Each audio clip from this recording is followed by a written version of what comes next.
సభాధ్యక్షులు, వేదిక మీద ఉన్న గౌరవనీయులైన మంత్రులు, పెద్దలకి, ఈ సమావేశానికి హాజరైన గౌడ పెద్దలకు నమస్కారాలు.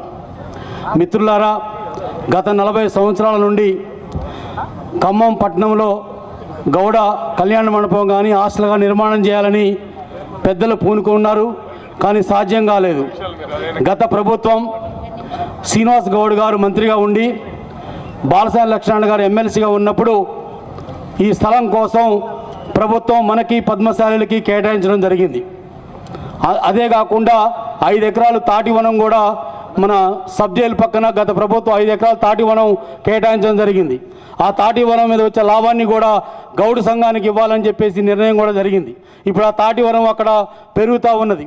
అందువల్ల మనందరం కూడా గౌడ అభివృద్ధి కోసం అందరూ ఐక్యంగా ఉండి ఇక్కడ ఈ కళ్యాణ మండప నిర్మాణం, అదేవిధంగా ఖమ్మం పట్టణంలో ఉన్న 2 స్థలాల్లో కూడా హాస్టల్ నిర్మాణం చేసుకోవడం కోసం ముందుకు పోవాలని చెప్పేసి, అదేవిధంగా మంత్రులు ఏదైతే గత ప్రభుత్వం ఈ స్థలం ఇచ్చిందో ఈ ప్రభుత్వం నిర్మాణం చేయాలని మిమ్మల్ని నేను కోరుకుంటున్నాను.